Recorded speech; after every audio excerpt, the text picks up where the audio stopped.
Ladies and gentlemen, good evening. My name is Duncan Brown, and I'm a trustee with the Baltimore Council on Foreign Affairs. I hope this webinar finds all of those who are tuned in safe and well. Before I introduce Mead Treadwell, sorry about that, sir, a quick announcement regarding the logistics for tonight's webinar. We are using the Zoom webinar platform tonight, so everyone is automatically muted and will stay that way. Additionally, the only person you should see, or the only persons you should see on your screen, will be myself or Mr. Treadwell. Tonight's webinar will include remarks by Mr. Treadwell, followed by a Q&A session. Audience questions will be handled through the Q&A function in Zoom. The Q&A button should be located on the bottom of your screen. Just click on the button, type in your question, select goes to everyone, and then hit submit. Please note that this webinar is being recorded and it will be available on the Baltimore Council Foreign Affairs YouTube website within about 2 weeks. And now to tonight's speaker. Mead Treadwell served as Lieutenant Governor of Alaska from 2010 to 2014.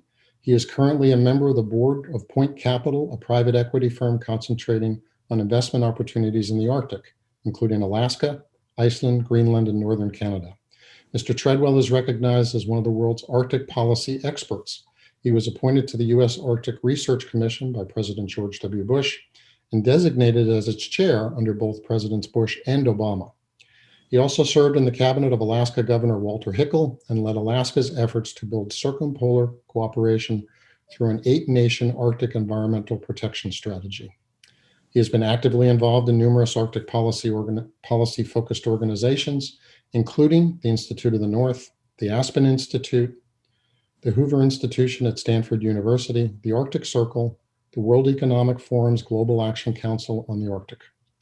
As an entrepreneur and investor, Mr. Treadwell has also served on numerous boards and in executive leadership roles in Alaskan resource development, telecommunications, and information technology companies that have created innovative programs like Street View for Google.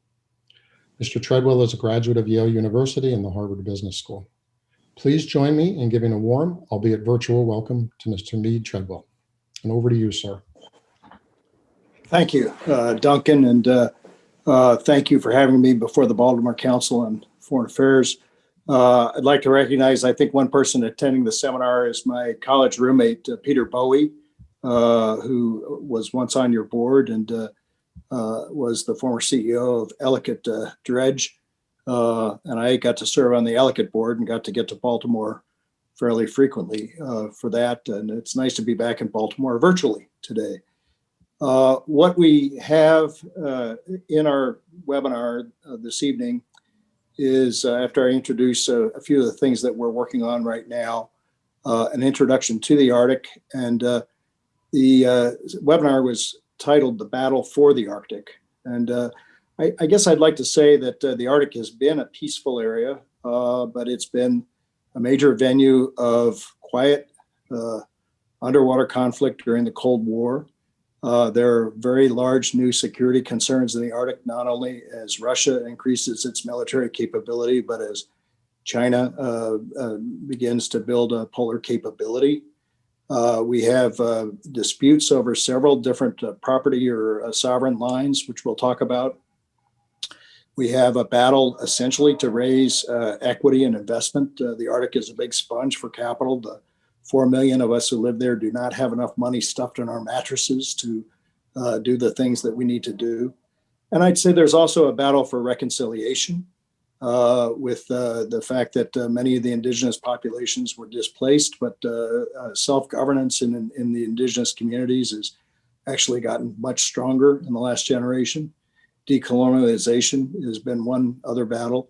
And then I'll also say that the climate battle that we're all facing around the world has a special impact on the Arctic, not only because we're seeing rapid changes in sea ice and in what's happening on land, but also what's happening just in terms of the world's view on fossil fuels, which is a primary part of the economy of the Arctic. So with that, let's go to the next slide, and I'll just start. I'll start with you about 200 miles north of Alaska in the Arctic Ocean. This picture was taken 2011 during the SICEX. You can see we're standing on ice, and this is probably taken on St. Patrick's Day. It was very nice of the Coast Guard to drop a parachute with a barrel that included some good beer for us that day. That's the USS Connecticut, which had just risen through about 10 feet of ice. And this was annual ice that had formed that year.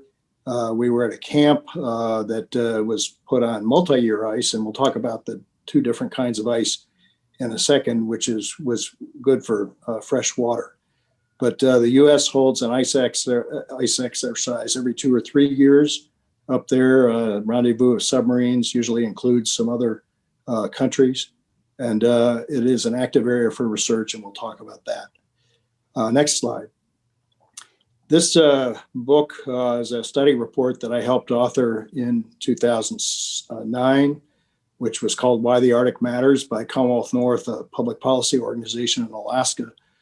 We are right now, you can go to the next slide, redoing this report, and we're doing it with a group of thought leader partners, including the Arctic Domain Awareness Center, which is part of the Homeland Security Department based at the University of Alaska, Anchorage, the Arctic Encounter Symposium, which holds a number of symposia around the world, Arctic Today, a daily Arctic newspaper, the Institute of the North, which I at one point helped former Governor Hickel form, the Polar Institute at the Wilson Center in Washington, D.C., which I co-chair, and the Polar Research and Policy Initiative in the UK, which does a lot of work around the world.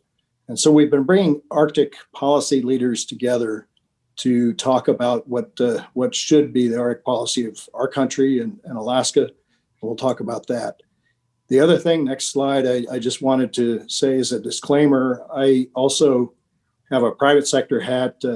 Duncan mentioned that I'm on the board of PT Capital. I'm former president of PT Capital, the first private equity firm focused on the Arctic. We own a lot of hotels, telecommunications assets, and other service companies in Alaska, Finland, and Iceland. And we have done quite a bit of work in Greenland and northern Canada. We do not invest in Russia. I'm also chairman of a company called Keelak LNG, which is looking to export liquefied natural gas from the North Slope of Alaska. And I'm vice chair on the board of for Alaska for the Alaska to Alberta Railway.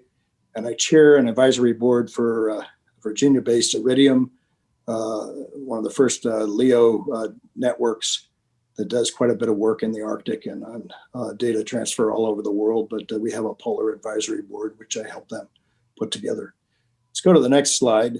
And this is a quote from Shakespeare, "The Arctic Ocean." It wasn't about that, but Fred Makatonz has illustrated the quote. "It doth suffer a sea change into something rich and strange." And let's talk about the change that's happening in the Arctic.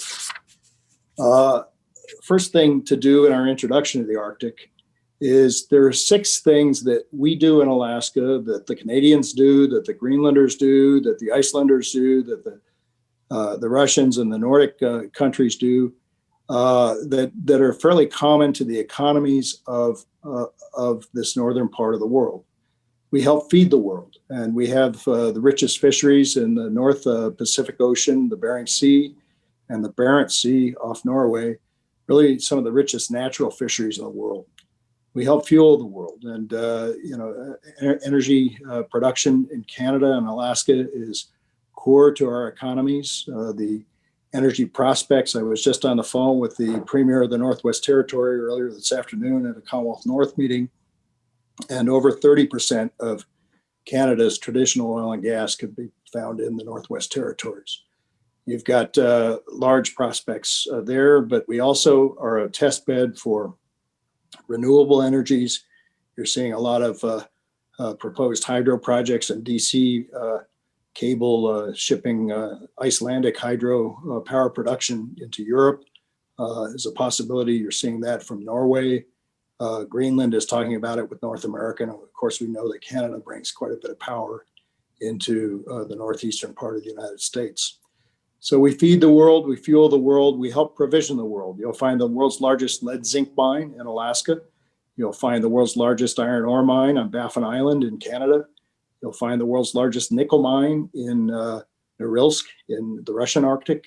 And we have quite a bit of mineral prospects The Russian fable is that God got tired making the Arctic last and dropped a lot of minerals there. We do quite a bit to protect the world, and whether it's a missile defense with radars based at Thule, Greenland, or Clear, Alaska, a missile defense battery based at Fort Greely, Alaska, radars at Shemya, the U.S. largest collection of fighter jets at 2 Air Force bases in Alaska. We have certainly played a large role in the defense of the country for the last 60 years. We help connect the world, and we'll talk a little bit about air traffic and what may be happening with shipping and what is happening with telecommunications. And finally, the Arctic residents help inspire the world. It's not only our tremendous beauty, but also you have resilient cultures that have been living in this area for 10,000 years. It was Alaskans who actually colonized Greenland after Leif Erikson, but you have indigenous cultures that are just amazing and have made significant contributions to the world. We wouldn't have had sunglasses, kayaks, trampolines. I could name a number of other things that basically were Alaska native inventions that are used worldwide. Let's go to the next slide. What is going on in the Arctic right now? When we talk about policy, I just want to, Duncan mentioned the Arctic Environmental Protection Strategy. That morphed into being something called the Arctic Council on a Canadian initiative in 1996. 8 Arctic nations are members. Also, there are permanent participants who are indigenous groups. And then we have observer states and NGOs and a large number of working groups that have done quite a bit to bring data together on Arctic environment, on the flora and fauna, sustainable development work. And I'll mention some things that we've done specifically on shipping. We do not discuss military security, and so there are separate Arctic forums. There's an Arctic Coast Guard forum, and you're seeing a lot of work right now happening to develop a more security cooperation discussion in the Arctic. Next slide. What is driving change, cooperation, and conflict in the Arctic today? And I'm going to give you 4 big titles. One is climate change, the fact that an area which has been generally inaccessible to people, to commerce, is now becoming much more accessible. With that, global resource demand. You're looking at very large pools of natural gas. The USGS did a study that said 13% of the world's conventional oil to be found is in the Arctic. 30% of the world's conventional natural gas is to be found there. And I've already mentioned the large mineral production that happens. Technological innovation. Many of the accessibility in the Arctic is coming not just from an opening ocean, but also from new technology, such as icebreaker design, which we'll talk about in a moment, which has opened up areas of the ocean that might not otherwise have been navigable. And then finally, major power competition. In the same way that you had many nations before the Antarctic Treaty kind of put their marker down in Antarctica with science, you're seeing as we develop the land ownership issues on the Arctic Ocean bottom and major power competition generally, you're seeing nations kind of flex their muscles and strengthen their presence in the Arctic, whether they are the 5 Arctic nations around the Arctic Ocean or nations like China, which call themselves a near-Arctic nation and have built probably more powerful icebreakers than we have generally available to us in the United States right now. So that's our thesis, that you've got these 4 things driving change, cooperation, and conflict. And with that, I'm going to put bottom line in the next slide, which is, as we put together this Commonwealth North policy, our recommendation generally is that we have to protect people's needs and nature as we go forward with an Arctic policy. You can't just pretend that it's an area uninhabited by anybody without resources that people need. It's very much a part of the global economy. And being real about the role of the Arctic in the U.S. economy is very important, and enhancing that role. It's very easy to kind of sell a vote to not do something in Alaska, but it's very important for the people who live there and for our trade balance and other alliances. We feel we need to leverage civil and military needs to fill infrastructure gaps in the Arctic. And what's fascinating is you've got the US, you've got pretty much every branch of our armed services now that have done new Arctic strategies, somewhat trying to figure out how to pay for things themselves and the things they need, whether it's ports, icebreakers, telecom, power, fuel sources. These are things we need in the civil sector as well. So we are arguing for greater leverage and cooperation there. I think it's very important that we keep Russia from establishing a monopoly on Arctic sea routes and shipping. We'll talk about that. It's very important that we contain China's efforts to expand its geopolitical influence in the region. And that's a difficult thing to say when very much of the Arctic depends on China as a market for its resources, whether it's natural gas or minerals as one example, air cargo is another example. And then finally, and this is not a recommendation that we buy Greenland. Greenland is not for sale, but it was very good news. The United States opened up a consulate in Greenland, and we have lots to do to develop a close and lasting relationship with the people of Greenland, because that very large piece of real estate is getting more and more local power vis-a-vis Denmark, and it's very important that we have a good relationship. Let's go to the next slide, and we're just going to go very quickly through a few snapshots of activity in the Arctic. In a pre-COVID time, and I can't tell you what the numbers are today, but in a pre-COVID time, almost 10,000 people crossed the Arctic Ocean every day with major air routes from both the United States to Asia, Alaska to Europe, Europe to the United States. Billy Mitchell, the founder of the U.S. Air Force, basically said he who holds Alaska pretty much holds a key to any sort of entry into the United States, into North America.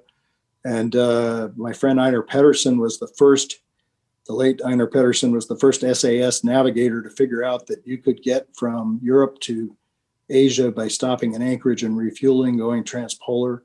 And Anchorage, believe it or not, is the 5th largest air cargo port in the world. Just when you look at the polar projection, you can understand why. Take that to shipping in the next slide, and you've got a situation coming on. You know that a large part of the push for exploration dating back to the 1500s, 1600s was finding northern sea routes to Asia from Europe. And it does turn out the northern sea route is about a 40% distance savings. And the question of how that's going to affect the world economy is one of the unsolved mysteries of the Arctic. Let's go to the next slide. We have changing sovereign claims in the Arctic. This picture, which made the cover, I think, of Newsweek in 2006, was the Russians planting a flag on the North Pole on the sea bottom. And a lot of people said, well, we don't plant flags anymore.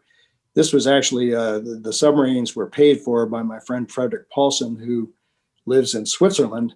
And he wanted to be the first human to be at the bottom of the North Pole, not just on the sea ice, and had chartered the submarines to do it. But you can go to the next slide. Artur Chilingarov, who's holding that picture, also a friend, is probably the leading Russian explorer, has been for a generation. And you can see, and we'll go into better parts on the next slide, you've got competing claims here for what happens in the Arctic Ocean. Essentially, under law of the sea, each of the 5 coastal states have the right to claim land that is coastal, or that is a continental shelf going out beyond the 200-mile limit.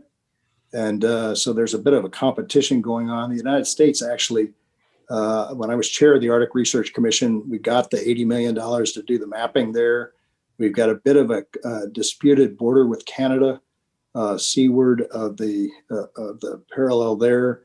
We do not have a disputed border with Russia, though Russia's Duma has never ratified what we did ratify as a treaty with Russia in the early 1990s. And the big question where you see Lomonosov Ridge is whether or not that ridge is land that kind of originated as part of Eurasia or as part of North America. But for that reason, Canada, Denmark for Greenland, and Norway have all made conflicting claims to the North Pole area. So the question who owns that subsurface is very, very important for a couple of reasons. One, to the extent that there are natural resources there, it's that area that country that wins the claim in the International Tribunal would have that. The second reason why it's important is because if you do own the ocean bottom, you can pretty much close off that ocean bottom to science, to others, and that's been a concern that I had and that we've been pushing at the U.S. Arctic Research Commission. Let's go to the next slide for a second. You're seeing at the same time that territorial dispute is happening, you're seeing Russia build up its military areas. You can see the large new military base built in the Western Siberia part. You can see that a large number of Russian communities now are not just border guard bases, but also military bases. I would say that their land and sea forces are much better prepared for any sort of activity in the Arctic than we are, or the Norwegians are.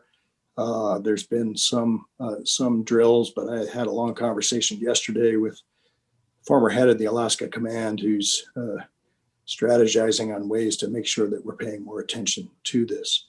Vladimir Putin likes to say that all of these bases are benign search and rescue bases, and that the missile defense base in Alaska is the one that is the concern in the Arctic.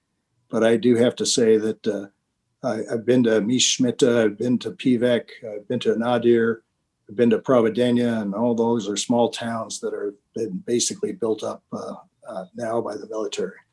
Let's go to the next slide.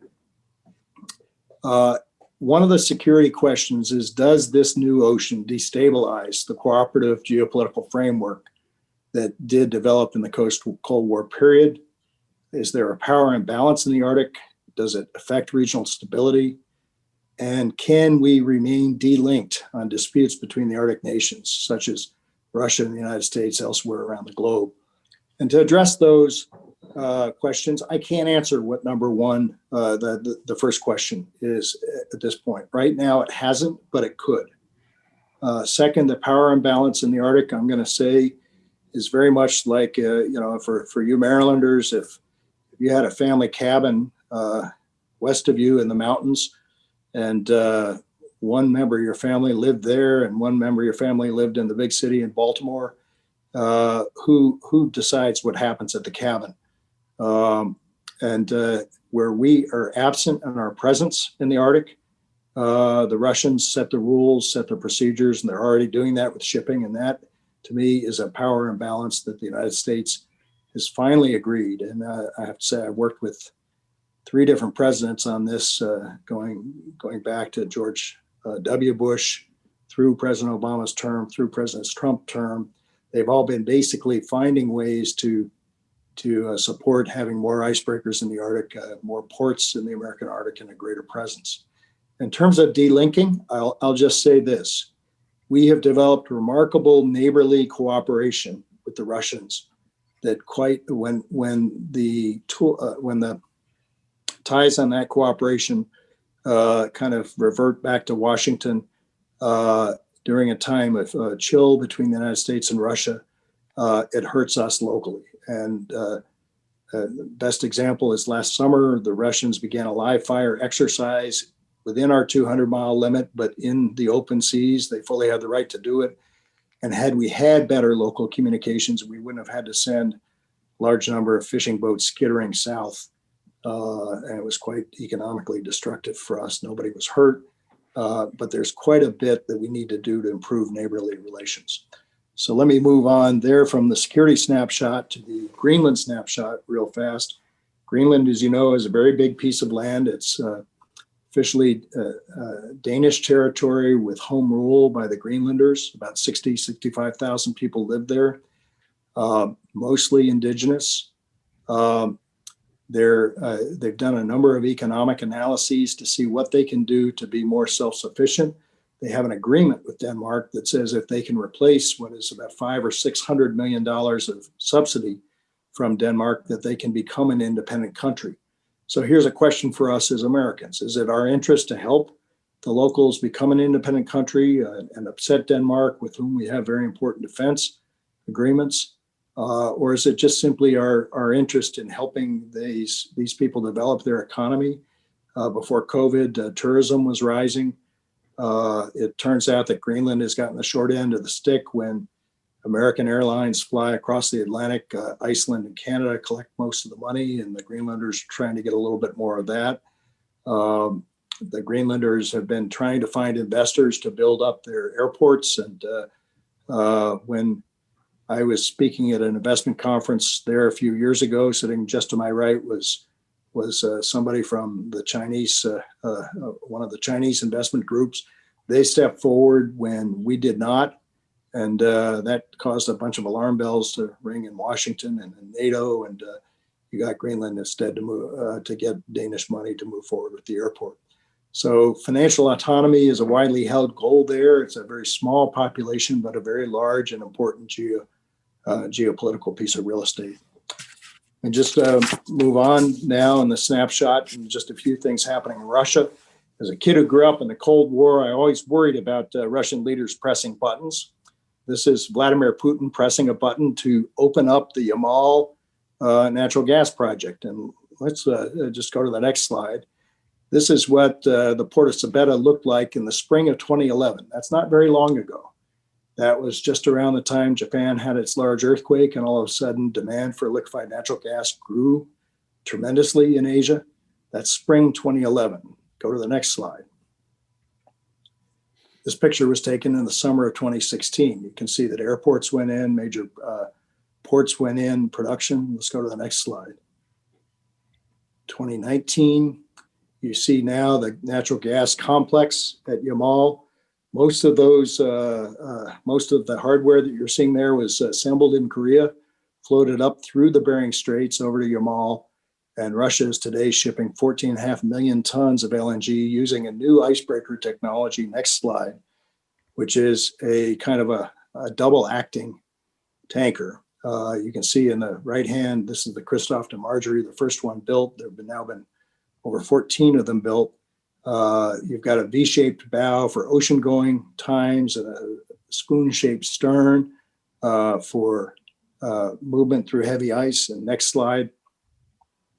The power is by 3 independent 15 megawatt azipods that can spin 360 degrees, so they can push or pull, and they can also help mill through the ice. It means that icebreakers today are not your grandfather's icebreakers. Icebreakers are now 35 to 40% more efficient in heavy ice, and it is this technology that has allowed Russia, and I would say hopefully soon the United States, to expand its resource production in the Arctic and ship directly offshore. Next slide. These Yamal Max Arctic LNG carriers were designed in Finland, built in South Korea, operating in Russia. There have been 15 built. And next slide. The Russians have now committed to the Arctic LNG 2 project. They got to a final investment decision in September 2019. There's a 2.17 terminal cost to add to the terminals, but they've decided to move from a large onshore complex to these large modules being built again, probably in Korean shipyards, floated up there, and they will be shipping close to 30 million tons a year of LNG, which is about 10%, a little bit less, about 8% of global LNG demand last year. It's a very significant source of cash flow for Russia, being able to ship through the Arctic in both directions. And there are right now today, the middle of winter, these ice-breaking tankers are heading, next slide, all the way across the top of Siberia to the Bering Straits, 2,600 miles. You know, I said to my counterpart when I was lieutenant governor, I met fairly frequently with my counterparts in Yamal because we had a number of sports and other cooperation things going on. And I said, as your tankers go by, I hope you wave. But if you thumb your nose at us because you beat us to the market, I don't blame you. We've been trying to figure out a way to commercialize North Slope gas, which is only 600 miles from the ice edge, and they're doing it 2,600 miles from the ice edge. We've been trying to do that for some time, and Last year, we can go to the next slide, we announced Keelak LNG. We have a gas supply commitment from heads of agreement, reservation of gas from Exxon with the Point Thompson field.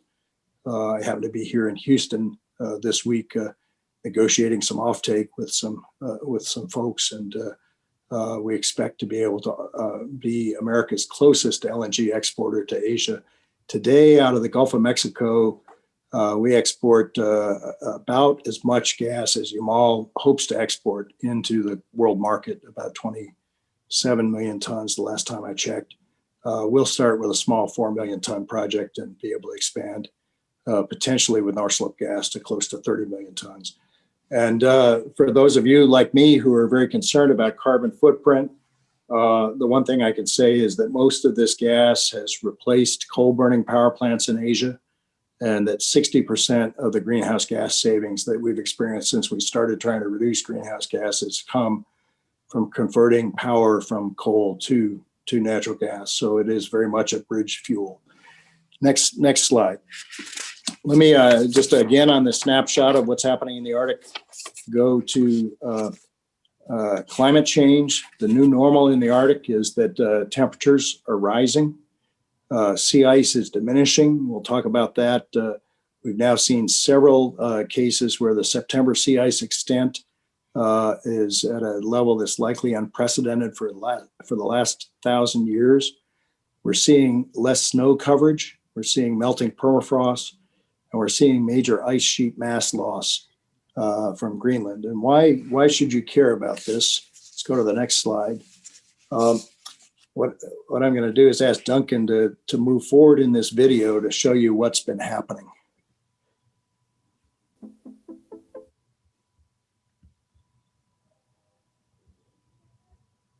This is a NASA video that has taken satellite imagery from the north, and you can see the Beaufort Sea go from a nursery to a graveyard for older ice.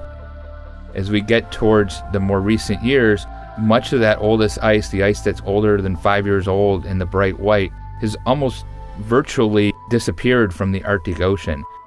And the Arctic is now dominated by younger and thinner ice. So what does this mean? I think what it means for us is several different things to be very much concerned on, and we can go back to the slide. First off, all of that sea ice is bright, and it reflects quite a bit of radiation back into space, and so that's important. The second is you notice that most of the multi-year ice that was disappearing from the ocean was flowing out through the Fram Strait on the east side of Greenland, and it does mean that the area is more accessible to shipping, but it also means that the ice is less stable in terms of being able to regenerate every year, and that we're seeing much less coverage. You can see that the jet stream position is affected by sea ice cover, and maybe actually mean more snow in the Northeast and more snow in Northern Europe, but it is just changing weather patterns because of that. Next slide. We're seeing impacts on wildlife where you have marine mammals that are very much dependent on ice as a platform for feeding, and that includes seals, polar bears, walrus. It's very important. Caribou, which have generally been tundra animals. As the forest moves north, you're seeing changing habitat there. Fisheries, we're seeing salmon and steelhead and some of the other traditional species that are not seen in the Arctic moving forth in the Arctic. Next slide. Here's a slide from the University of Alaska showing the establishment of beaver ponds in Northwest Arctic. You're seeing changes in the hydrology. Not only are you seeing as permafrost melts, you're seeing more freshwater runoff into the Arctic Ocean, but you're also seeing creation of more lakes. And so all of these are things that I think the Earth can put up with, but there will be changes, and they are changes to the habitat of wildlife. And the question of can this be reversed is a very big question. Let's go to the next slide. Whether it's the changes in plant productivity, species shifting northward, marine mammal species forced to adapt, or interactions between animals and humans that are increasing because of tourism, shipping, oil and gas, and mining. These are all things to contend with. And when I was chair of the U.S. Arctic Research Commission, I asked the nation's top climate modelers to try to show us, all right, let's suppose we took our foot off the gas considerably and addressed all the other sources of climate change, whether it was methane release or cows or concrete production. And, there are many other sources of greenhouse gases. And the fact is that we did not come up with a scenario that showed large multi-year ice returning to the Arctic, no matter what we do in meeting our Paris greenhouse goals. So I think we're set for something like this. And for a Council on Foreign Affairs, there's obviously a large global constituency for certainly the charismatic species of the Arctic. But there's also just a concern that if you lose the refrigeration that the Arctic gives the rest of the Earth, it means that the dark water absorbs more radiation. It helps speed the warming process. So we're very, very concerned about this. Let's go to the next slide.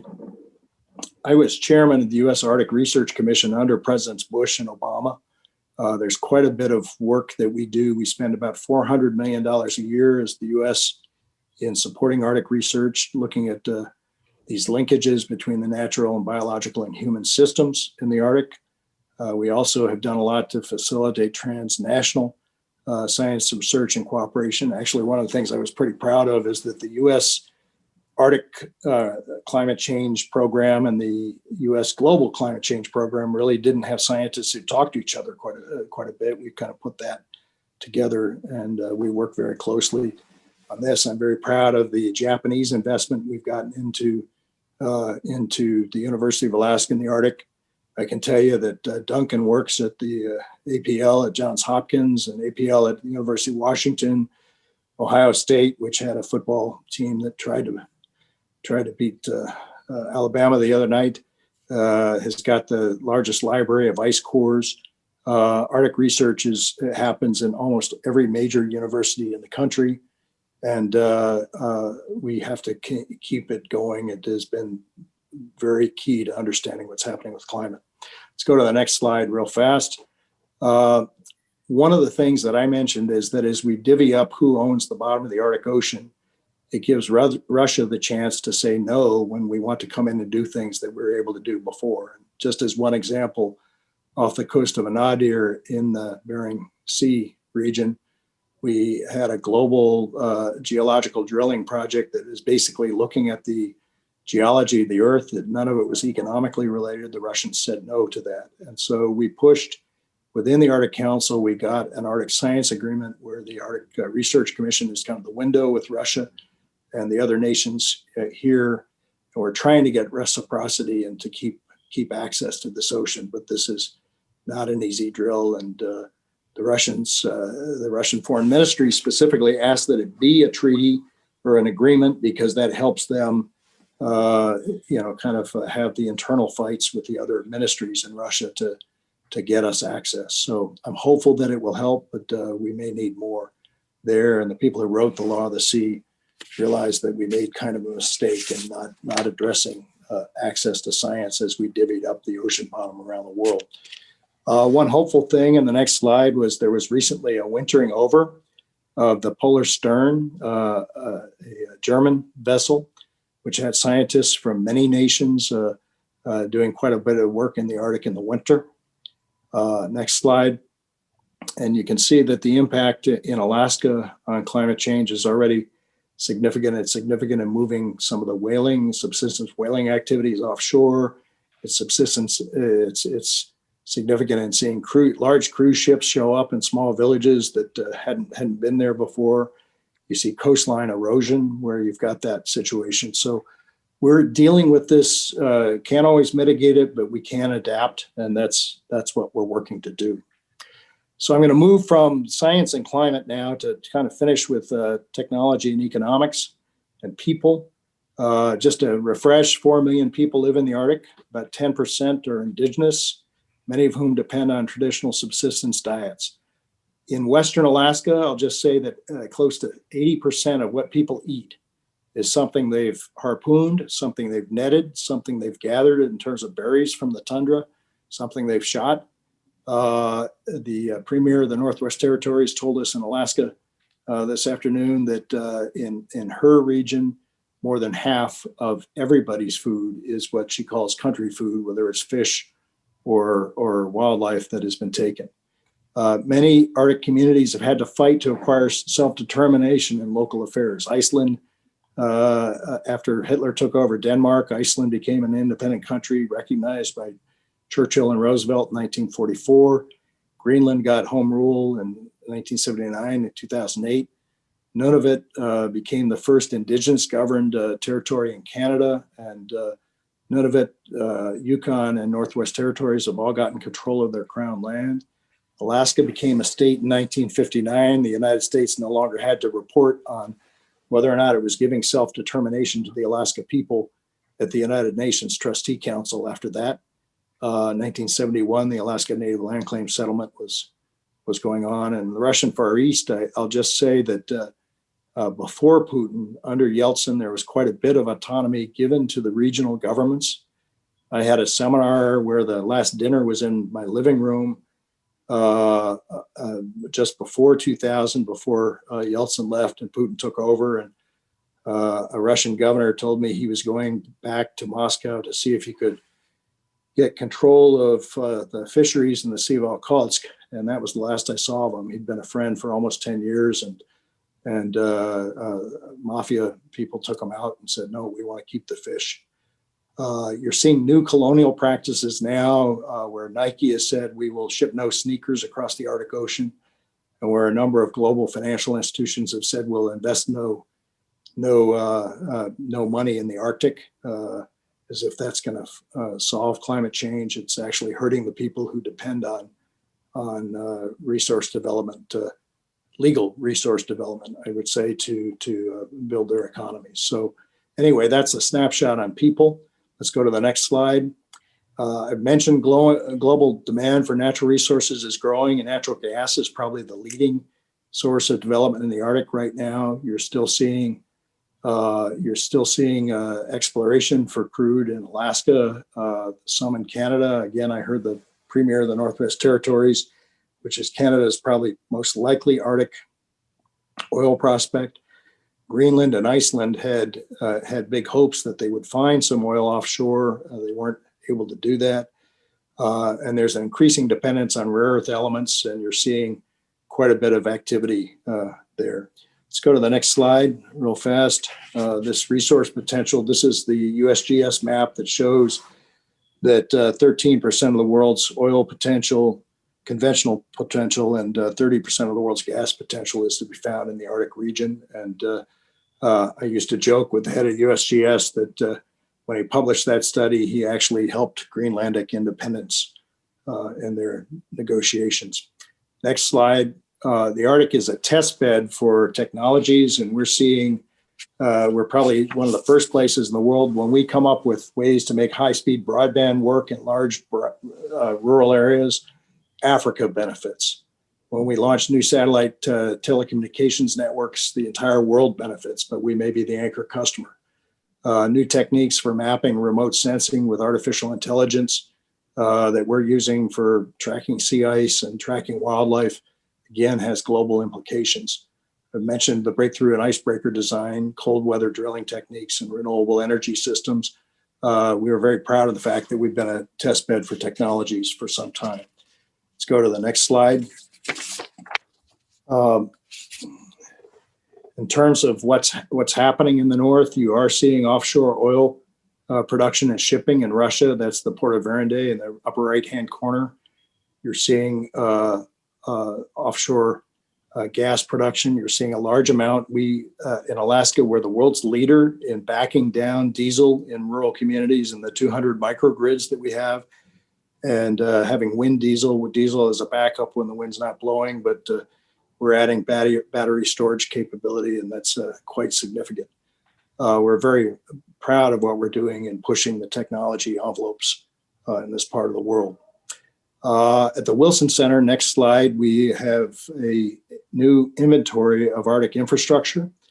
It was funded by the Guggenheim Partners. I'd like to thank Scott Minard, the CIO of Guggenheim, who is also an investor with us at PT Capital, where what we've done is we've identified potential Arctic infrastructure, and this includes sanitation, basic sanitation, power, roads, railroads, and so forth. And as I mentioned before, we are a sponge. We're looking for close to $1 trillion for different projects in the North. We know we have to be competitive in global markets. Another initiative that we have going on, next slide, is developing a business plan for the new ocean. I led this effort for the Arctic Circle. And as we go to the next slide, opening Seaways, the real question is Russia going to have a monopoly on those red lines where they claim that this is all domestic waters and that any use of that seaway between Europe and Asia has to pay them about $500,000?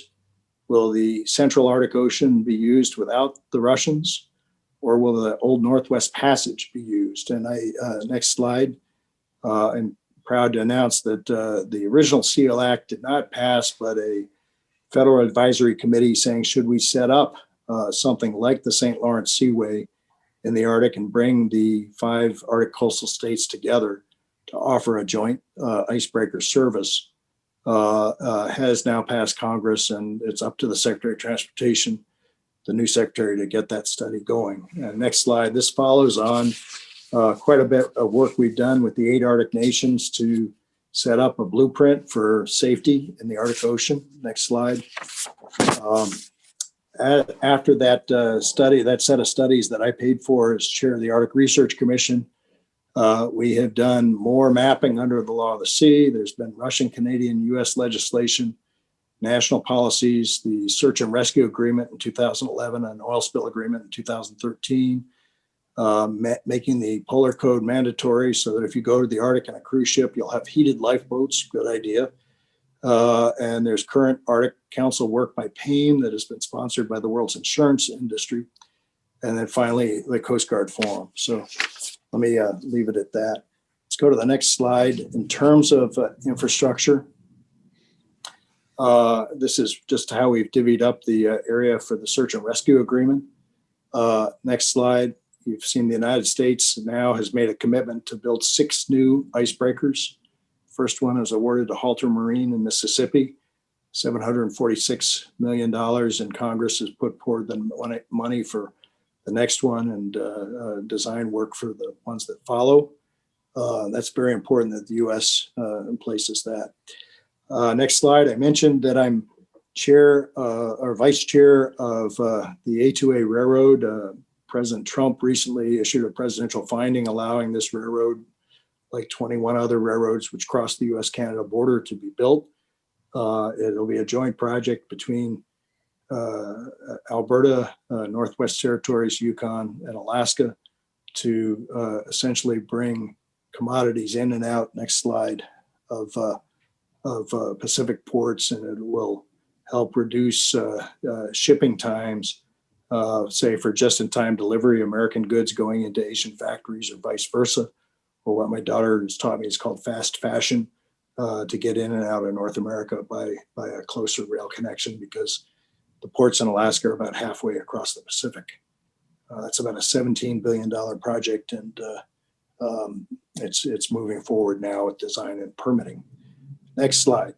We recently also signed an agreement to not fish in the Central Arctic Ocean so that we don't have a race for resources there. And we try to coordinate our fish policies between the Arctic nations as we do in the North Pacific. And that's one thing we have done to reduce conflict. So let's just go to the next slide. The question that was brought up by the title of the seminar is, are we on the brink of a hot conflict in the Arctic? We know there are potential triggers. The RAND Corporation's done a study. A territorial dispute could be a trigger. Resource conflict could be a trigger. Denial of access could be a trigger. And frankly, any sort of, even a conflict in the South China Sea would see the possibility of moving people and material across the Arctic.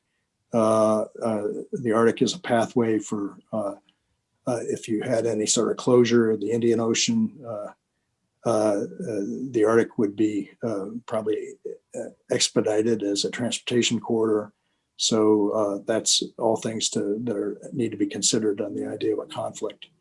There are established pathways to de-escalate and deter conflict. The law of the sea is one, but the United States has not ratified it. I think there's some changes that need to be made before it could be ratified, but almost all parties who oppose the law of the sea believe it would be very important to get it going in the Arctic. The Arctic Council is there, and then 6 of the 8 Arctic states are NATO members, and I'd say about the only cooperation between NATO and Russia has been in the Arctic. And then we'll use Don Rumsfeld's terms: are there known unknowns and unknown unknowns? But the fact is that China as a player could force some discussion. And all I know is that I don't think any of us want our country to be caught without an Arctic presence if any of the potential triggers were to happen. So with that, I'm going to leave you with 3 pictures. The top of the world, the summary on policy. We think we have to protect people's needs and nature, and be real about the role of the Arctic in the U.S. economy. We have to bring the military and the civil authorities together to fill infrastructure gaps together, especially for ports, icebreakers, telecom, power, and fuel. I think it's very important that we activate this new commission created by Congress to keep Russia from establishing a monopoly on Arctic sea routes. I have to say that your senator from Maryland, Senator Wicker, others are part of the Helsinki Commission, which has been watching very closely Russia's economic power over the former Soviet states. And that commission has actually been very supportive of making sure that we internationalize Arctic Seaways. We need to contain China's efforts, which means attract investment, but don't attract negative geopolitical influence. And then finally, I'm not going to forget our friends in Greenland. So with that, I'm going to leave you with 3 pictures. The next one is just that polar projection. And once you've seen that map of the world, keep thinking of it, because the world's much closer when you go north than you would believe. I can leave my house in Anchorage, and the time it takes me to get to Seattle, I can be in Russia. I can be in the time it takes me to get to Minneapolis, I can be in Iceland. And it's a very close part of the world. Next slide. Just remember that it's people who live there, and it's people who are living a lifestyle that needs to be protected. And yet I'm not going to tell any kid born in an Alaska village that he can't be president of IBM. Gail Schubert, who headed our $30 billion arms board, grew up in Unalakleet and, worked on Wall Street before she returned to head one of the large Native corporations. It's an amazing place and amazing people. And last slide, also amazing critters. So with that, Duncan, I'm going to hand you back the con. I hope I didn't talk too long, a little longer than I expected, but there's a lot going on. We've got some questions. First one is, why hasn't the United States really engaged in the Arctic to either limit China or Russia's expansion efforts to the waterways, the natural resources, and the land?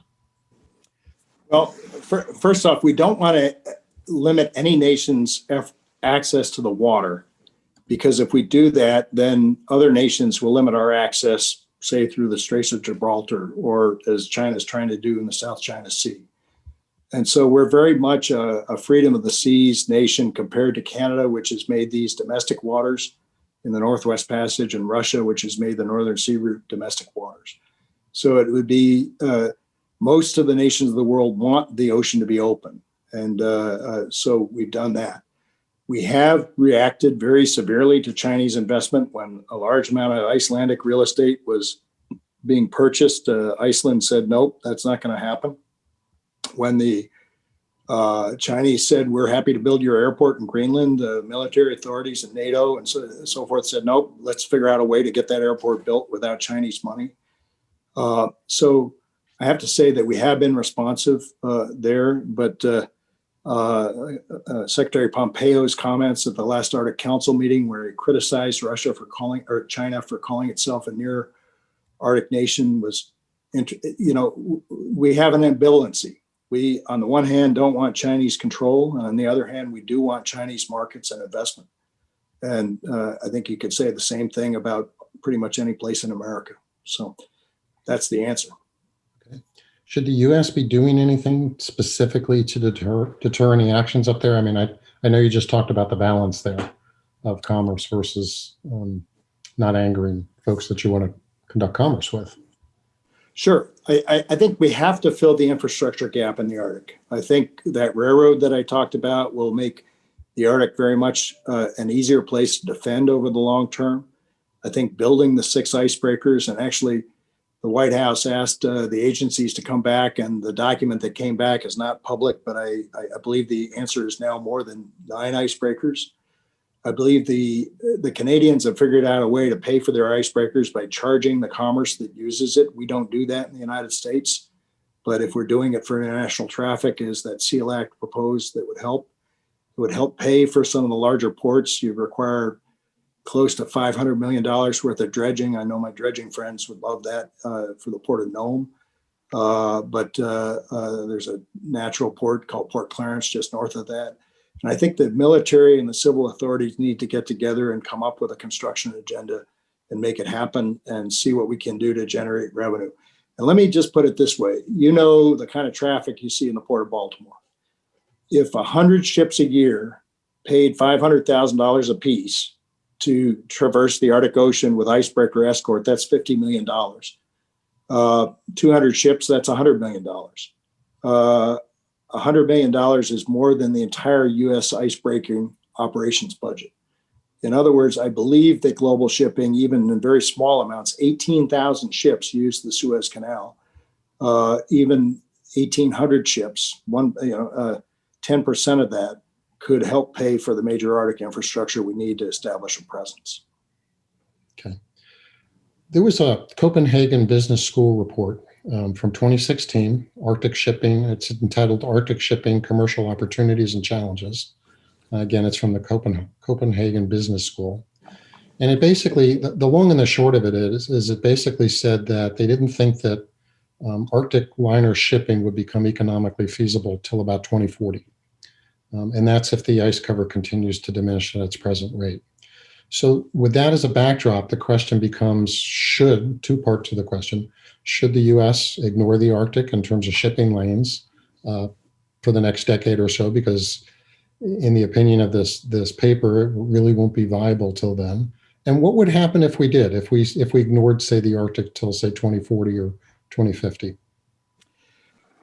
Thanks, Duncan, and thank you for the question. I may not have been articulate about that cabin in the Western Mountains of Maryland, but the fact is, if we're not there, somebody else makes the rules. We may have every right to make the rules, but it's the brother who lives near the cabin who figures out how you're going to paint the walls and whether or not you're going to dig a well and what the rules are for users.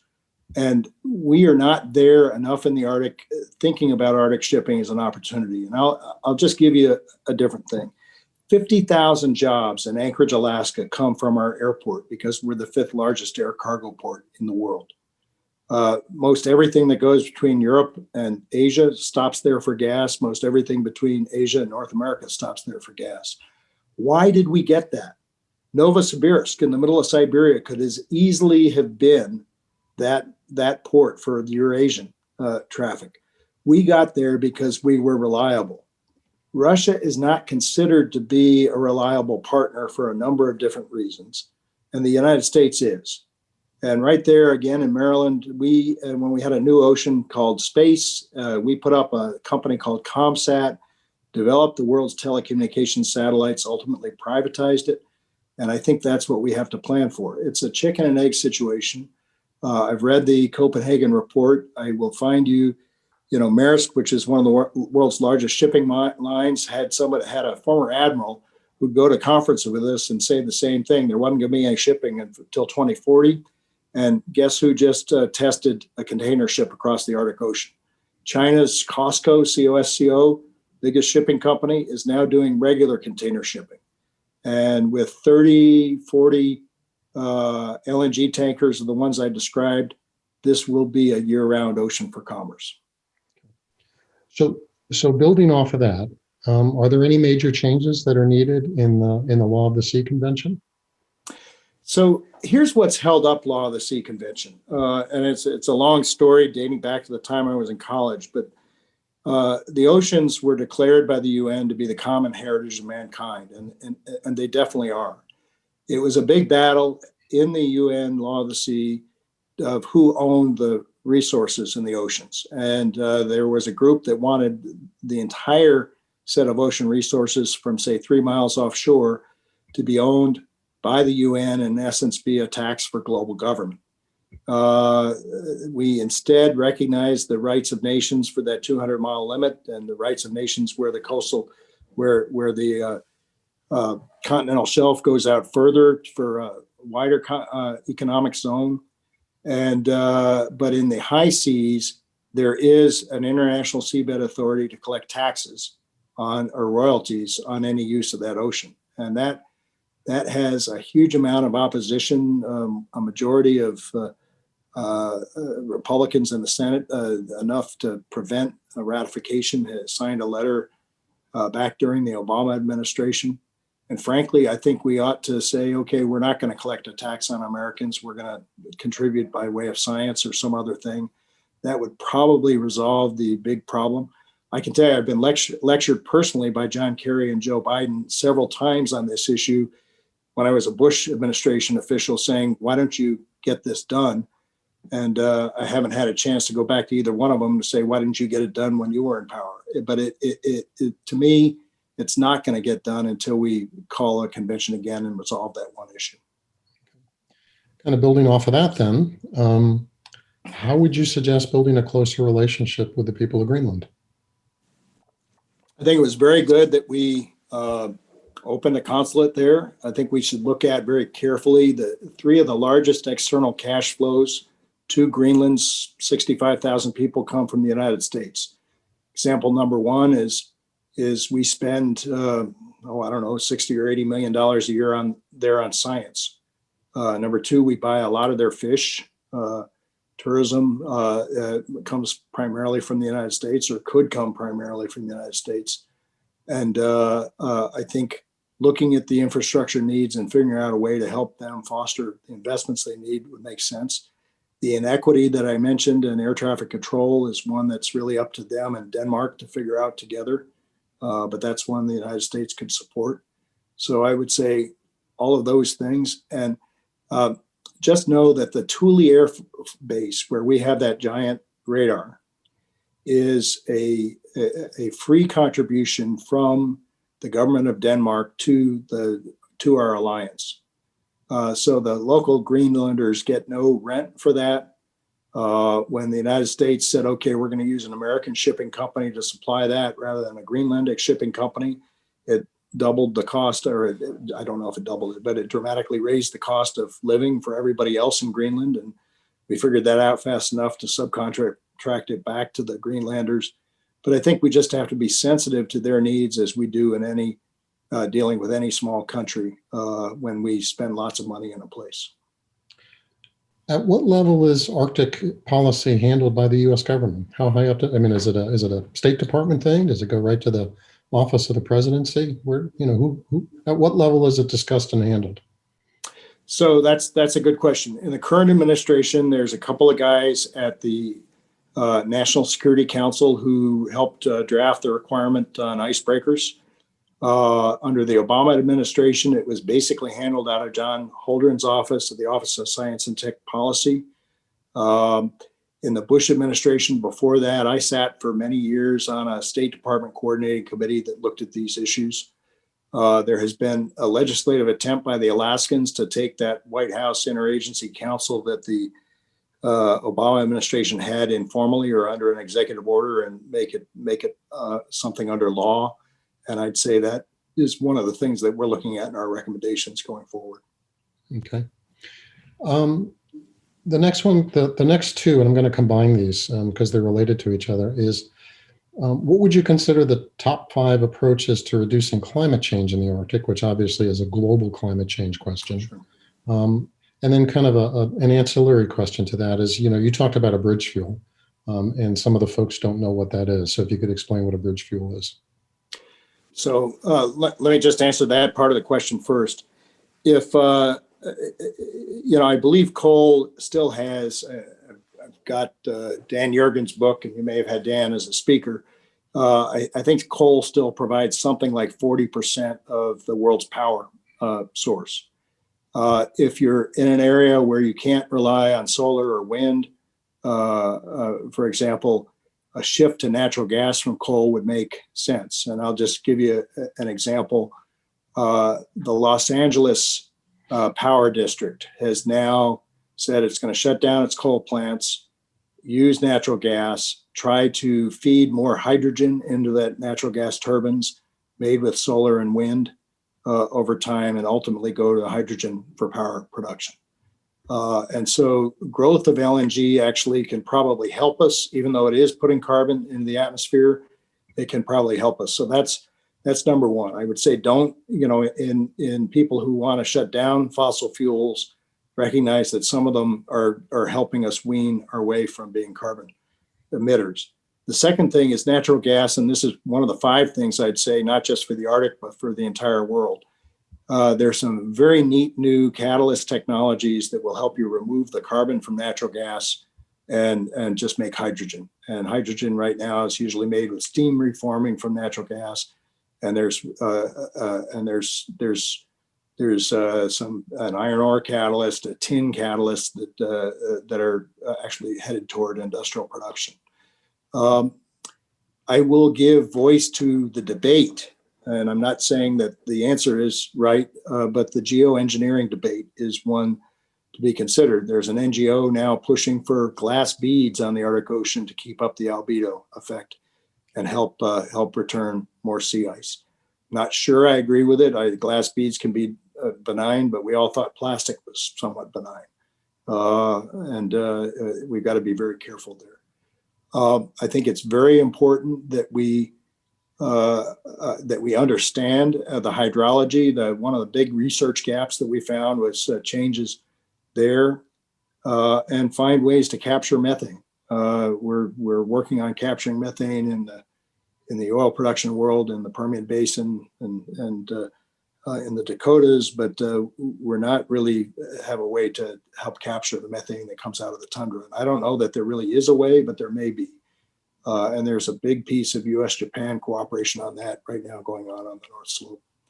So I would say everything we can do to reduce our footprint in oil and gas production while we maintain our market share. With that, pulling back unilaterally tends to send investment elsewhere.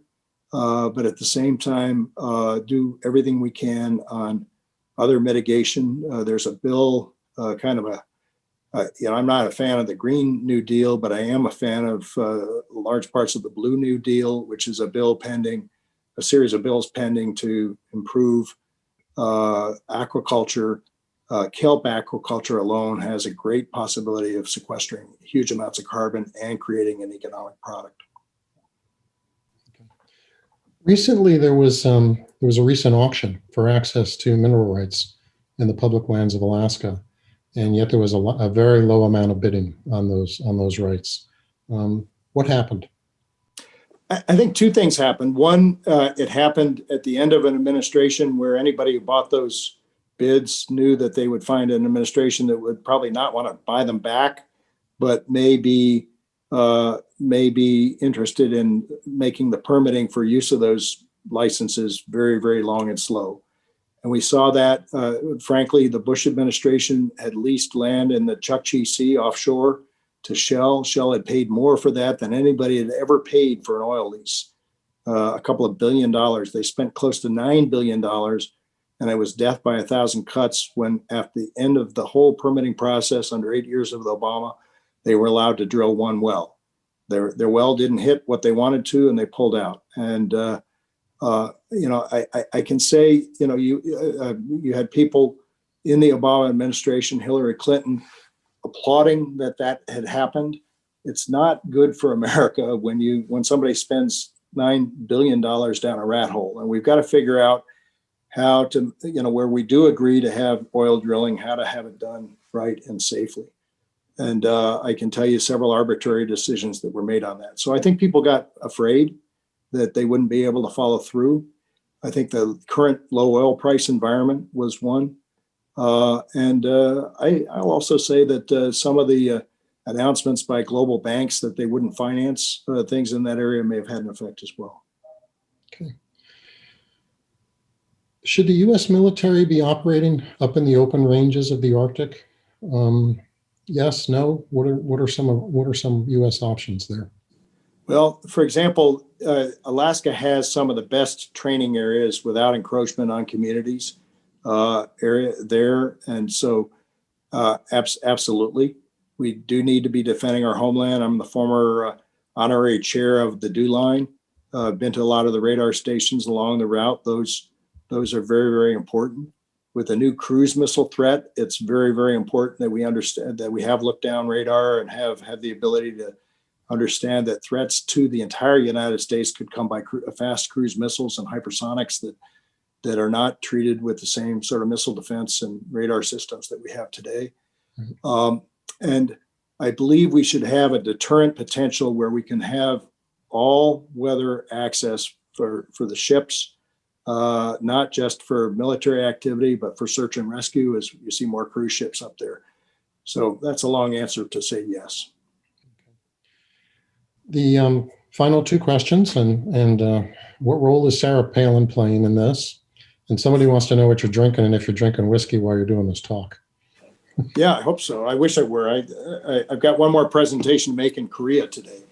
So I'm drinking tea, not whiskey, unfortunately. Governor Palin is back in Alaska. She made some statements after the Capitol attacks the other day that I don't know where she got her information, so I'll leave that to her to defend. I will tell you, when she was governor and I went to her to talk about ways to kind of improve cooperation with the Russians, to push for more icebreakers and that sort of thing. She was very supportive as governor. Well, I do talk to her from time to time. It's usually not about Arctic issues. Okay. That's all the questions we have for tonight. Sir, thank you for doing this. I appreciate it very much. And I hope it was useful. To all of those folks online, thank you for attending tonight. And we'll see you next time at our next webinar, which you will be getting an announcement about in the next few days. So again, sir, thank you. And to everyone online, have a good night. Thank you.